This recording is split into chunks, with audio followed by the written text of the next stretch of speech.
Roughly one-third of the world's leading-edge logic capacity sits on a single island, now squeezed by export control pressure from two directions at once, and the second source of pressure is not Washington.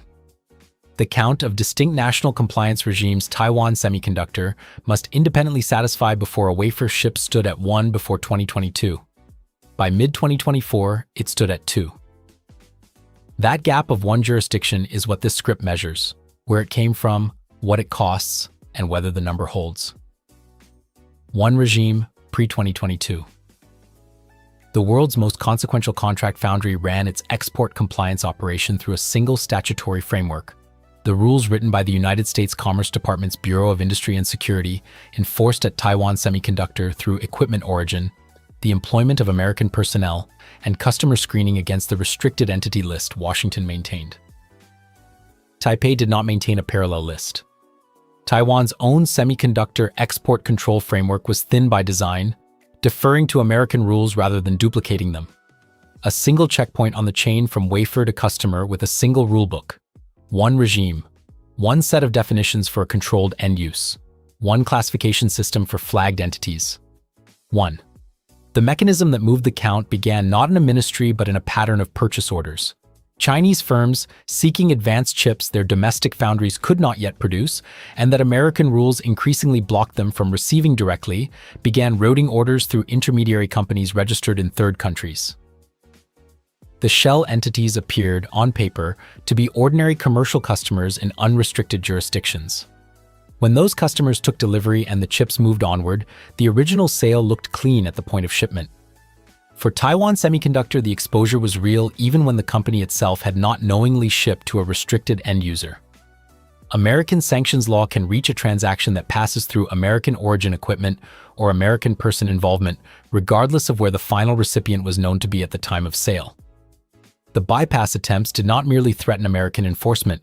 They threatened Taiwan Semiconductor's standing under American law through no deliberate act of its own, simply because it relied entirely on a framework it did not write and could not update.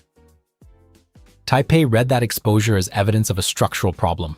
A government that stakes its economy's future on the credibility of its most valuable company cannot afford to have that credibility adjudicated entirely by a foreign regulator. The political calculation was not simply about compliance.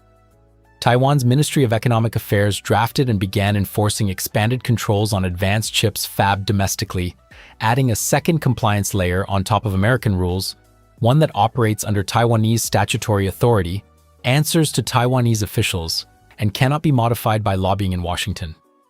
The second regime was a sovereignty signal as much as an enforcement mechanism.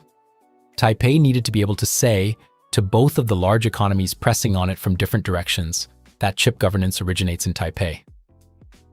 The raw count of two regimes does not capture that political dimension, but the political dimension is what made the second regime durable rather than provisional. Two regimes, mid-2024 onward. 2. The practical consequence for Taiwan Semiconductor is that every wafer order destined for a jurisdiction of concern now requires parallel legal review under two independent statutory frameworks. The American Restricted Entity List and the Taiwanese Ministry of Economic Affairs controls do not map onto each other cleanly. They use different legal definitions of a controlled end use. They use different entity classification systems. A customer that clears the American list may still require additional documentation under the Taiwanese framework. A transaction that satisfies American licensing requirements may trigger a separate end-user declaration demand under Taipei's rules. Verification work for flagged jurisdiction orders roughly doubled, and the doubling is not clean arithmetic. It is two separate legal processes that cannot be collapsed into one because they exist under two separate jurisdictions with no formal harmonization agreement between them. Think of it this way, and only this once. A single checkpoint on a road can be gamed by knowing its rules. Two checkpoints run by different agencies with different rulebooks and no shared communication cannot be gamed by a single strategy because clearing the first tells you nothing about what the second will ask. Taiwan Semiconductor is not facing a compliance wall twice as high. It is facing two walls with no map between them. The third delta the second regime introduces is structural rather than procedural, and it is the one the raw count obscures most completely.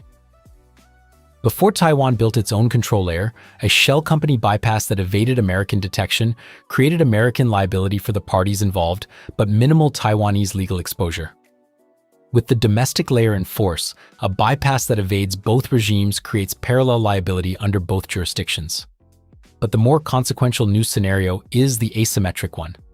A bypass attempt that evades American detection and is caught by Taipei creates a situation that did not previously exist. Taiwan must then decide whether to voluntarily disclose to Washington or handle the matter independently under its own authority. That decision node is new. It is not additive compliance burden. It is a potential divergence in what each government knows and when each government knows it. A second regime with genuine enforcement capacity is a second source of classified intelligence about the global chip supply chain, and the government that holds it has choices that did not exist when there was only one regime. The shell company bypass incidents that drove Taipei to build that capacity are not a public data set. What is on record is a pattern acknowledged by American commerce officials and by Taiwanese officials, not a precise incident count. The severity of the exposure that pattern represents, therefore, carries a wide error bar. Similarly, the precise scope and enforcement reach of Taiwan's domestic semiconductor controls are not fully public. What is documented is the existence of the framework and its application to advanced process chips. Whether it constitutes a genuinely independent second regime or largely mirrors American Bureau of Industry and Security categories in practice remains an open question.